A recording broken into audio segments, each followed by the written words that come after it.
경제 지표를 볼게요. 네, GDP 같은 건 뭐라 그랬죠? 네, 한 나라에서 생산한 모든 것이에요. 네, 한 나라에서 생산한 외국인 공장들이 법인들이 생산한 것과 다 포함해서 한마디로 기업을 얘기를 하자면 전체적인 매출, 현금으로 나타나기 때문에 숫자로 매출, 전체적인 총 매출을 해서 기업을 얘기를 하자면 이렇게 총 몇 개 판매한 이렇게 매출이 어느 정도 되는지 이걸 보는 거예요.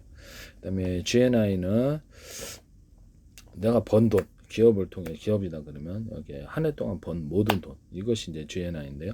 국민 한 사람 한 사람으로 이렇게 나눠 가지고 1인당 이렇게 소득이 얼마 되는지 하는데 해외에서 벌어들니까지 포함해요. 여기서 외국인이 여기서 법인 사업을 해갖고 벌어들인 돈은 포함하지 않아요. 그래서 온 국민 해외 나가서 벌었던 여기서 벌었던 국민이 전체 벌어들인 수익을 나타내서 돈 많이 벌었네. 이렇게 기업을 해서 장사를 장업자다 하면 장사 많이 벌었 돈을 많이 갖고 있구만. 그러면 이렇게 이렇게 뭐 다른 물건도 많이 살 수 있겠네. 이렇게 구매력을 나타낼 수 있습니다. 너 돈 많으니까 부동산도 살 수 있고 이런 것도 다 살 수 있겠네. 이렇게 갖고 있는 돈이 많군. 이렇게 저축률을 보통 봅니다. 갖고 있는 많군 그런 거는.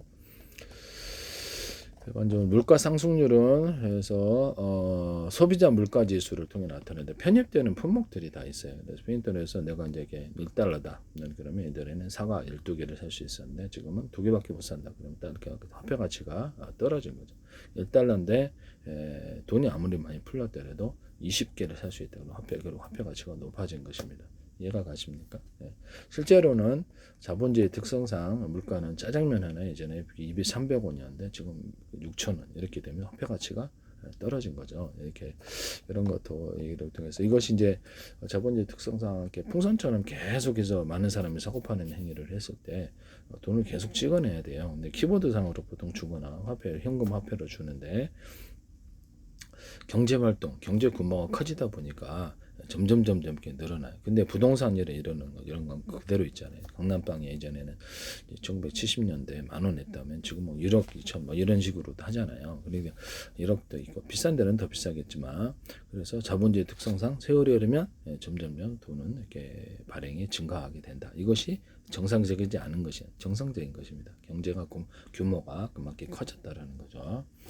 정상적이라고는 너무 급격하게 1년 안에 어제는 이렇게 10,000원이었는데 이렇게 1억이다 이렇게 돼버리면 하루 만에 이렇게 그것은 그 주식은 이제 이게 똥이죠. 주식이 아니라 저기 뭡니까? 물론 주식도 이제 저 주식이 아니라 저기 뭐죠?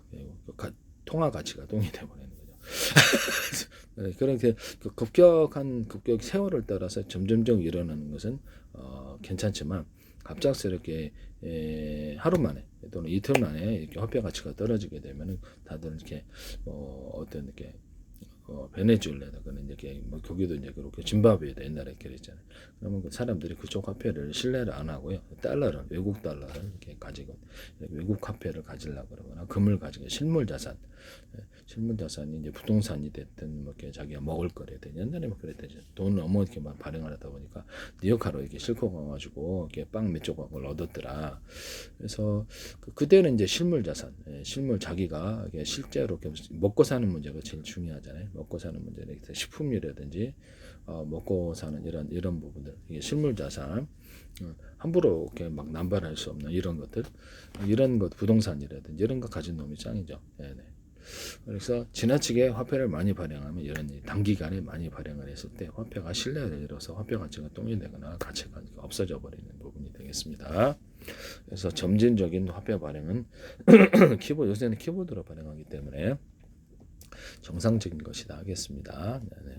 경제 규모가 점점 그 사고 파는 행위가 많이 커져서 이렇게 그렇게 된 거라서 그래서 우리나라 5천만이다 그러면 부동산이 이렇게 제한돼 있다 서울 같은 데다 그러면 계속해서 밀집해서 산다 그러면 부동산이 제일 중요하게 되겠습니다. 이런 부분을 말씀을 드립니다. 그 땅이라도 내가 무인도의 땅을 5만 평 갖고 있어도 아무도 사지 않아요. 그런 게 소용없어요. 노약자리 서울에 명동에다가 5만 평 갖고 있으면 10,000평만 갖고 있어도 그렇죠. 사람들이 너도 나도 많이 선호하는 그런 부동산을 소유를 해야 되는 것이죠. 노열 부동산. 네. 그다음에 실업률은 보면은 정확한 실업률을 좀 볼게요. 실업률은 실업률을 그냥 간단히 생각하시면 돼요. 실업률은 실업자가 얼마나 많으냐 이걸 본다는 거죠. 그래서 실업률이란 경제활동 인구, 일할 의사와 능력이 있는 사람을 이렇게 한 나라 인구에서 해가지고 실업자가 차지하는 비율인데요. 일자리 적절히 찾지만 이렇게 고용하는 데가 별로 없어서 그래서 보통 그 미국 같은 데도 보면 실업자 수가 많아서 실업수당을 많이 받는다. 그럼 경제가 좋은 걸까요? 나쁜 거죠. 현재 상황은. 그걸 통해서 실업수당을 많이 받는 것으로도 우리는 그것을 파악할 수 있습니다. 경제활동 인구 중에 실업자 수가 몇 %인지 곱하기 100을 합니다. 경제활동 인구 중에. 그래서 15세 이상 인구 중 일할 능력도 없고 의사도 있는 사람으로 취업자, 실업자를 합한 인구가 경제활동 인구예요. 그래서 국민이 우리가 100만 명이다 그러면 20만 명이 취업했다 그러면 그러죠. 그것이 굉장히 이게 많이 취업하고 80% 나머지 80만 명은 취업하지 못했으므로 실업률에 들어가게 되겠습니다. 그냥 이렇게만 이해하시면 돼요. 우리가 100만 그 국민 중에 일할 수 있는 그런 사람들이 있는데 그 중에서 100만 명 중에서 40만 명밖에 취직을 못했대. 그럼 남은 60만 명 집에서 논다며 그게 이제 실업률인 거예요. 그러면서 일할 자리가 없구나. 근데 기업들이 장사가 잘 되고 막 그럼 사람을 구인구직하고 막 그럴 텐데 그럼 일자리가 넘칠 텐데. 그래서 사람들이 적절히 일하려고 해도 일자리가 없구나. 우리나라 경제가 안 좋구나. 이걸 이제 보는 거죠. 이렇게 해서 비경제 활동 인구는 일할 의사나 능력이 없어서 구직 활동을 하지 않는 사람입니다. 학생, 주부, 구직 포기자, 은퇴자 등이 포함됩니다. 애들은 실업률에 포함되지 않습니다. 보통 학생 같은 경우는 학교 다녀야 되고 주부는 집안에 이게 있는 부분이 많은데 요새는 뭐 이렇게 맞벌이도 있으니까 학생, 주부, 구직 포기자, 은퇴자들도 뭐 더 이상 요새는 은퇴자들도 일하더라고요. 근데 어쨌든 뭐 일자리가 전체적으로 딱 보면 우리나라 일자리가 많고 이렇게 사람들 많이 구하는데 사람이 없어서 쩔쩔맨데 이러면 경기가 나쁜 걸까요? 아주 좋은 거죠. 그래서 근데 일자리를 구하고 싶어도 이렇게 일자리가 없어. 장사가 기업이 안 된대. 식당을 합시다. 그럼 식당을 갖다 5명 고용하거나 그러면 추가로 고용을 했을 때 어떻게 되죠? 그 장사가 잘 되는 거죠. 가짜로 이제 사기쳐서 하는 경우도 있는데 권리금 장사하려고 하는 경우도 있는데 일반적으로 식당이다 그러면 추가로 사람을 고용한다는 장사가 일손이 이제 필요하다는 거죠. 그러니까 장사가 너무 잘 돼서 추가로 이렇게 사람을 구하는 이런 것을 보고도 이제 알 수 있는 부분이다 하겠습니다. 장사가 너무 잘 되는데 직원을 5명 줄였대. 부부끼리 하대 그러면 장사가 안 되는 걸 하겠습니다. 그랬을 때 이제 약간 파트타임으로 들어오게 하거나 기업의 비용을 줄이기 위해서 이런 식으로 하는 거죠. 이런 부분을 말씀을 드리겠습니다. 물가 상승률이라는 것은 물가 지표라는 것을 볼게요.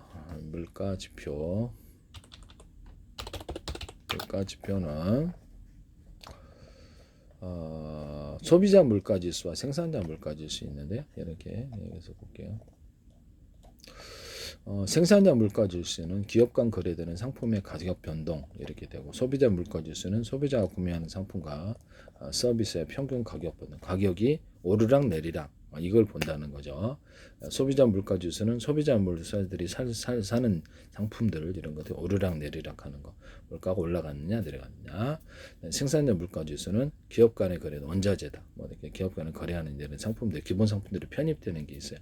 오르락 내리락. 이해가 가시죠? 이거를 이제 가격 변동에서 물가가 떨어졌군. 이렇게 소비자가 우리가 이렇게 돈 주고 살라 그랬는데 물가가 너무 올라서 얘는 이제는 남인이 700원인데 지금 1,000원이래. 그럼 오른 거죠. 그래서 라면이라든지 기본 품목들이 편입되는 품목들이 국가가 정한 품목들이 딱 정해져 있어요. 새로 추가하기도 하고 빼기도 하고 그렇습니다. 네네. 생산자 물가 지수도 기업 간에 거래하는 상품들이 기본 편입되는 20종류가 될 수도 있고 100가지가 될 수도 있고 나라마다 틀려요. 그래서 자기들이 정한 것을 통해서 기본 국민들이 살아가는 생필품 이것을 많이 편입을 시키죠. 그래서 생필품인데 내가 100만 원, 200만 원 월급인데 그래서 예전에는 200만 원 가지고 생활이 됐는데 지금은 200만 원 몇 가지 못 사. 이러면 물가가 내려간 거 있고 올라간 거죠. 올라간 겁니다. 그것을 이제 볼 수 있겠다. 소비자 물가 지수는 소비자가 일상적으로 구매하는 상품 및 서비스인데요. 식료품, 주거비, 교통비가 되겠습니다. 보통은 이제 식료품과 주거비가 제일 중요한 부분이 하겠습니다. 교통비도 중요하죠. 그래서 돈 가치가 떨어졌다라는 것을 의미할 수도 있는 것이죠. 물가가 오르면은 이렇게 보통 이렇게 중앙은행에서는 금리를 올려서 돈을 회수를 합니다. 이게 경기가 과열됐다고 그러는데 그것은 사실 잘못된 조치일 수 있어요. 네. 이자 비용을 사람들이 더욱더 장사가 안 되게끔 만들어줄 수 있는 부분이라서 그래서 물가가 오르면 금리를 올린다 그래갖고 시중에 돈을 회수한다 그러면 이 부분이 이제 기업에 있어서 사실상 많은 사람을 해고를 하거나 기업이 경영이 어려워질 수 있는 이런 부분이 되겠습니다. 그래서 돈을 상환을 해야 되거나 상환하기 어렵고 그러면 기업을 파산을 가져오기 때문에 이것을 좀 조심스럽게 접근해야 되는 부분인데요. 공산주의 국가에서는 자기네들이 생산해서 직접 공급을 해서 물가를 낮게 유지해 버릴 수도 있어요. 자본주의 국가도 좀 도입할 필요가 있다 저는 생각하는데요. 일진지 쌀가게 올라드는 정부 비축 물량에서 쌀이 풀어서 낮추는 이런 것도 사실상 존재합니다. 그래서 불법은 아닌 것 같아요. 그래서 통계청이 약 460개 가격을 품목을 자기네들이 정해놔요. 그래서 이게 전체적인 물가가 올랐네 내렸네 이걸 본다는 거죠. 이게 소비자 생산 물가는 그래서 생산 물가도 그렇겠죠. 몇 가지 품목 460개 몇 가지 품목이 오르고 내렸나 그걸 변화를 보는 거예요. 이렇게 되겠습니다. 이런 것은 그다지 제가 보기에는 이게 그래서 기본적으로 그래서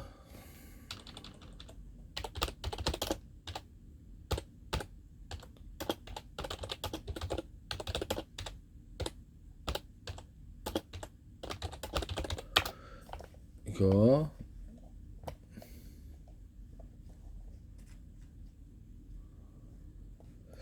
실질 GDP는 실제 생산량 변화, 총 이렇게 매출을이라고 생각하시면 되겠어요. 저기 생산량을 이렇게 현금 숫자로 표시했기 때문에 총 매출이 얼마인가 기업으로 얘기를 하자면 그냥 그렇게 하는 게 가장 빨라요. GNI는 총 소득이 얼마인가. 여기에 우리가 국민들이 노력해가지고 해외에서 번 돈, 국내에서 번 돈 얼마더라.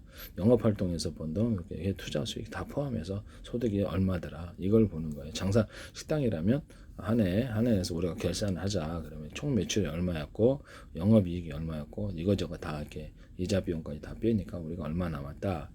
이것일 수도 있는데, 실제로는 이것을 정확히 반영을 안 하고요. 그래서 보통 영업 활동으로 이렇게 생긴 이런 것과 투자 수익, 이런 것을 통해서 다 포함해서 한 해 소득이 얼마, 이것만을 봅니다. 그냥 GNI는 그렇게 보시면 되겠고요. 명목 GDP는 해서 물가 변동까지도 포함을 해서 명목 GDP를 한다는데요. 정확히 몰라도 저도 몰라도 다 살아요. 네. 정확히 명목 GDP는 당해 연도 생산량을 곱하기 해서 당해 연도 시장 가격에서 가격이 올라도 생산량이 그대로면 물가 상승분 인플레이션이 반영이 되어 있고요.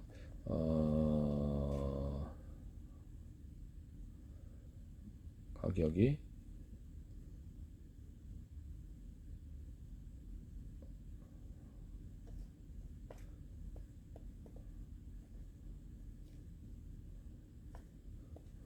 저도 이거 정확히 모르겠는데 당에 여기서 설명이 실질 GDP는 그냥 실질 GDP만 알면 돼요. 네, 네.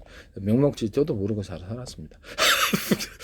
특정 시점의 경제 규모나 국가 간 경제력 비교에 유용한데 이것이 물가 상승분이 그러니까 인플레이션이 반영이 돼 있다. 이게 사람들이 자기네들이 정한 그거기 때문에 명목 GDP의 정확한 내용을 좀 볼게요. 저도 모든 걸 다 아는 건 아니지만 이런 건 몰라도 되는 부분이 그냥 실질적으로 GDP만 뭐 여기 뭐 그게 실제 그게 제일 중요한 거라고 생각합니다. 네네.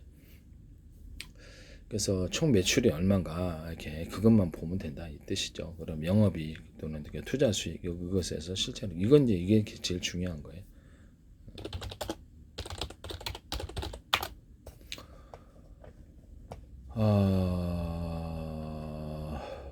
물가 변동을 반영한 그러니까 물가의 오르고 내림을 반영을 한 건데 이 부분은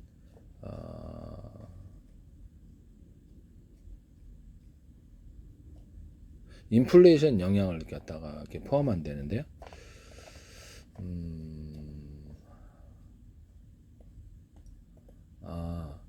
생산량이 내가 100을 생산을 했다 그러면 이 가격이 올랐잖아요. 가격이 이제 뭘로 이제 가격을 갖다가 하는지는 모르겠는데요. 특정 연도의 재화 서비스 가격을 그대로 사용한다 그러는데 이것이 어떤 것을 가격이라고 하는지를 잘 모르겠네요. 제가 중간재를 제외한 최종 생산물의 가치만 합산한다. 이게 중요한 게 아니에요. 제가 보기에는 중간재를 제외한 최종 생산물의 가치. 그러니까 그 자기가 이렇게 소비자 물가 지수나 이렇게 생산자 물가 자기 품목이 있잖아요. 품목에 오르고 내려 가지고 몇 퍼센트 올랐느냐 그것이 더 중요할 것 같은데 제가 보기에는 네네. 그렇게 해가지고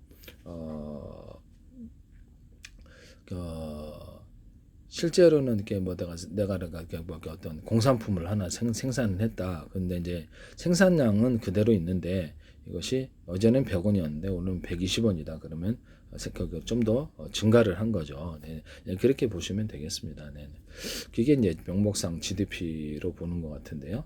그래서 이제 여기서는 명확하게 써 있지 않아요. 구글 자료에는. 그래서 이것을 가격이 오른다는 것이 몇백 개 품목이 이렇게 오르는 것을 봐야 되는 부분인데요. 이 가격이 오른다는 것이 이것이 몇 개 품목 자기네들 생산자 물가라든지 소비자 물가라든지 이런 것을 반영을 한다는 것인지는 정확히 모르겠는데 어떤 품목이 있어서 가격이 오르고 내렸을 때 다른 이제 내가 어제는 이렇게 공산품을 생산했는데 100원에 팔았어요. 100원에 팔았는데 이것이 물가가 올라서 120원에 팔았으면 나는 좀 더 많은 생산을 하게 되는 것이에요. 이해가 가시죠? 생산량으로는 내가 100개, 이렇게 200개를 팔았지만 금액상으로 따져서는 100원짜리가 120원짜리가 됐으니까 더 많아지고 이게 이제 명목 GDP다 이렇게 생각하시면 되겠습니다. 정확하게 어떤 것을 생산품을 넣는지는 정확히 모르겠어요. 이게 자세히 안 나와 있네요. 네, 그렇게 생각하시면 되겠습니다. 네. 이거 명목 GDP 이런 건 사실은 잘 몰라도 됩니다. 몰라도 되는데 그래서 이게 그냥 GDP하고 우리는 국가가 전체적으로 이렇게 수치 수입을 보거나 각 기업이라면 매출, 총 매출, 영업이익 매출, 영업이익, 당기 순이익 또는 이익 유보금, 현금 흐름이 얼마냐 이게 제일 중요한 거예요. 현금 흐름과 갖고 있는 자산. 이것이 부동산 자산이냐, 뭐 투자 자산이 뭐 다양하게 있지 않아요. 재고 자산이. 재고 자산이 엄청 많은 거로 계산하면 수상하게 봐야 되는 거예요. 이거를. 왜냐하면 장사가 잘 되는데 재고를 잔뜩 쌓아놨다. 그러면 그것이 덤핑으로 나갈 수도 있고, 옷 같은 경우는. 그렇기 때문에 이게 되게 이걸로 실제로 그것을 갖고 있는지도 의심이죠. 그래서 이걸 가지고 이걸 속일 수도 있기 때문에 의심을 해야 되는 거예요. 장사가 잘 됐는데 타인의 투자가 필요하다 계속 계속 돈 빌려달라 그러면 이상하게 봐야 되는 거죠. 우리가 네, 그러죠. 네네. 실제로 그것은 중에서 세상엔 사기도 많기 때문에 이렇게 보시면 되겠습니다. 명목 GDP란 그렇죠. 생산품이 원래 100원이었는데 뭘 넣었는지는 모르겠어요. 네, 100원이었는데 120원 올랐을 때 그것을 우리 생산량 200개를 생산했는데 그 가격을 반영한다. 이게 명목 GDP고 실질 GDP는 그렇죠. 이게 이런 생산 금액을 이렇게 인상분을 방영하지 않고 그냥 그렇게 하는 것 같은데요. 네네. 그냥 저는 그냥 실질 GDP다 그러면 GDP를 그냥 총 그냥 머리가 복잡하니까 총 매출이구나 이렇게 생각하고 있습니다. 금액을 어차피 다 산정해서 숫자가 나와 있기 때문에 총 매출이구나 이게 제일 정확한 것 같아요. 머리 아파요. 네. 총 매출 그다음에 GNI는 우리 국민이 해외에서 본던 국내에서 본 총합한 총소득 이렇게 해야 되겠습니다. 1인당 나누면 1인당 GDP, 1인당 GNI 되겠습니다. 이게 제일 정확한 것 같아요. 제가 보기에는. 네네네.